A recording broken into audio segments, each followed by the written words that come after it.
with a new video, and today we're gonna be going into the 2020 presidential election. We're gonna do an update for my prediction. I did one of these videos recently, but I guess with the kind of turn of events that we've seen in the last couple of days, like in the last 72 hours, I think it's important that we make an update to that video because the George Floyd protest really will have an impact on this election. Whether it's minor or major, who knows? But the impact will be felt by the time we get to election day. So, guys, before we begin, I just want to say that I'm really sorry that I haven't posted in a couple of days. I've just been really busy finishing up school and things like that. And now that I have more time, for the videos, I'm going to be posting more times a day. And just get ready for that. And there's more awesome content on the way. I have some election nights in the work. It's just my schedule has been kind of off the roof. So let me just begin. So the safe states will be technically the same, except there's going to be some absences for the Republican Party. At this point, the Republicans are not looking like they're going to do so well if the elections were today. Now, that doesn't mean that they have no chance at the election, because honestly, they truly do. But, I mean, it's not that likely. Because remember, the problem with the American election system is that things happen, right? So, they happen in the election year. And the problem becomes that people start forgetting about important things that happened. So honestly, I wouldn't be surprised if like, this kind of stopped in a couple of days. That people by the time they get to election day, they're not going to be worried about the protests and things like that. They're going to be worried about the economy, for example.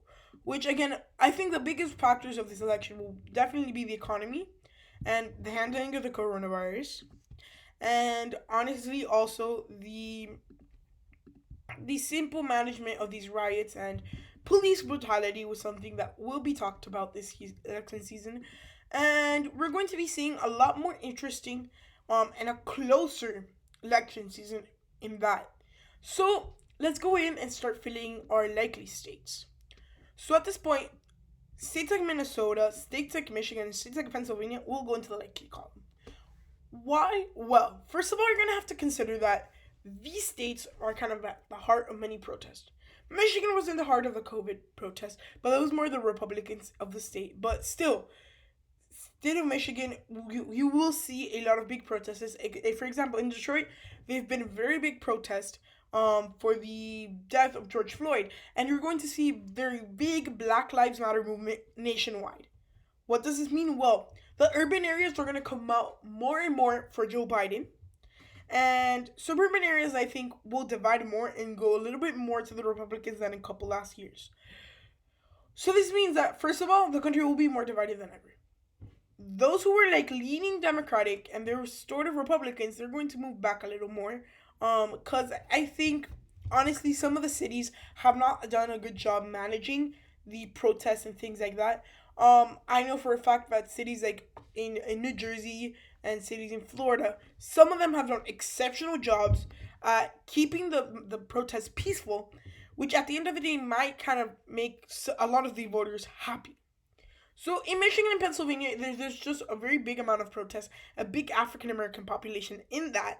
So that means that you're gonna have those states, and they're gonna go by nice margins for a swing state, so like 5 to 6 points.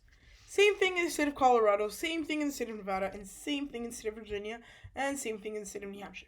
These states are no longer the swing states, and those titles have gone to other states like Arizona, Texas, Florida, the Rust Belt, and things like that. These states are pretty safe, but the margins are going to be a lot closer than people may think. It's not going to go by 15 points, but still, it's going to be a nice margin for the Democrats in those states. Now, when it comes to other states, I think at this point, Republicans should be worried as their only likely state before they have likely states in like Iowa, Ohio, Georgia, and Texas. At this point, only the state of South Carolina, which has now moved into the swingish column, which I mean by that I mean like the states that have some influence, but they're really gonna go to one party or another. So the state of South Carolina, honestly, will probably go to the Republicans by 10 to 15 points. I'm not saying it's going to be the super decisive swing state, but it's going to get closer. Now, when we look at lean states, Democrats will start to benefit in other places. State of Wisconsin, I think it's going to be less per margin than the rest of the Rust Belt. But still, it's going to be a substantial margin. Because remember, all these swings are going to be swings. So you have to make up what you had and win by 0.01%. And honestly, it's going to be very interesting to see how that plays out. Because the state of Minnesota, the state of Wisconsin, and the interesting thing about it is that there's a lot of Republican voters in that state. And voters that voted for Donald Trump, and they're excited to vote for him again.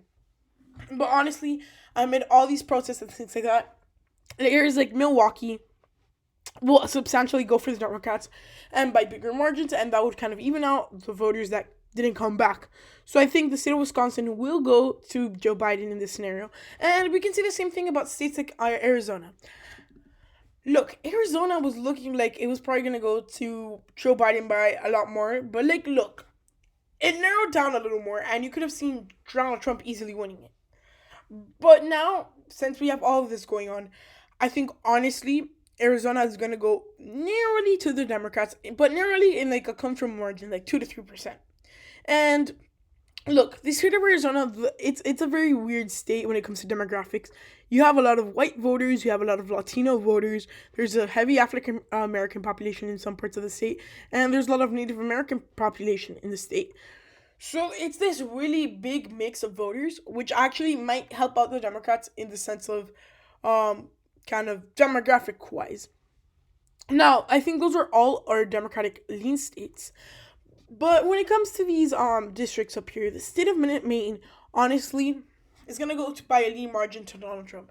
It could have possibly gone by the likely margin, but with all these protests, they're not going to be felt as hard in that part of the state of Maine.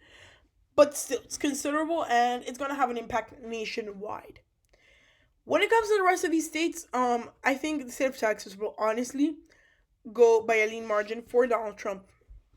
Why do I say this? Well, people may think that the state of Texas has a huge chance of going to the Democratic Party. And when you actually start thinking about it, it's not that possible. Because remember, people say they're basing it off their prediction of the 2018 Senate races. Yeah, Beto O'Rourke was an inspirational candidate. Anything you want to say. But remember, Beto O'Rourke was running exclusively for the state of Texas. I don't think Joe Biden and his campaign will want to spend all their time and money in the state of Texas. They would spend substantial money in the state of Texas, but they also need to focus on winning back the Rust Belt, Arizona, and other swing states. The Democrats to reach a ceiling in a lot of these states that got close in Senate races in 2018, like Texas and Georgia, but ultimately they really have no chance at winning it in normal circumstances. And these are a little bit more extraordinary circumstances, but still, they're going to reach the ceiling. And I will actually say the same thing about the state of Georgia, but actually, it's going to get a lot closer. In the state of Georgia, they're barely going to make it into a lean margin. And why? Well, the margins are going to go down, and I think we're going to see a very similar margin to what we saw in a Brian Kemp-Stacey Abrams race, and even more elevated in that, for the Democratic Party. So those two states, honestly, some people think they might have a chance of going to the Democrats, but ultimately, it's probably not going to happen. When it comes to the states on our left, we're going to see very close states in some of these races. And let's just start with the second congressional district in the state of Nebraska. So at this point, this district will probably go to Donald Trump narrowly.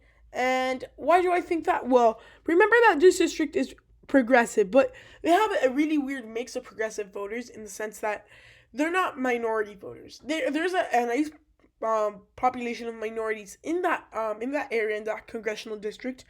But there's also a lot of rural voters, when they start getting to the outskirts of the city. So at this point, the state of Nebraska in the second congressional district is going to go to Donald Trump by a narrow margin. When it comes to Iowa and Ohio, look, Donald Trump is doing pretty well, but I think this just might swing it in the favor of the Democrats. By a tilt margin, it's going to be less than 1%, but still going to go to the Democratic Party. And Republicans should be worried because if they're losing states like Iowa and Ohio, they should be losing states like North Carolina and Florida and even Georgia. But I think, honestly, some of the states are going to change the way they vote. And some are, it's pretty much all based out of demographics and pretty much how the state's been trending and how those trends, how far and how big are the trends. If you have a state, well, let's say you have Montana who is trending Democratic. yeah, it's trending Democratic, but there's absolutely no way it will go to the Democrats in this presidential election. When it comes to the state of North Carolina, I honestly think the state of North Carolina could go to Joe Biden by a narrow margin as well. Honestly, the African American vote might just come out for him and pretty much give him the election in the sense that, in that state, in the sense that they're going to be voting so high, there's going to be a very big margin of African American voters, and honestly, those African American voters they don't really like Donald Trump. So honestly, North Carolina could easily go to Joe Biden. Out of the state of Florida, though, it's going to be an interesting race in the sense that I think the state of Florida will go to Donald Trump narrowly. Why do I think this? Well, so first of all, the state of Florida has been having a problem for Democrats in the sense that a lot of their areas or their heavy areas, so that would be kind of more in the Miami area, the Orlando area, the Tampa area, those big cities, their Democratic bases are starting to lose ground. So those suburban voters that would have gone and voted for like someone like an Obama and even someone like Hillary Clinton, those voters are just going back to Donald Trump.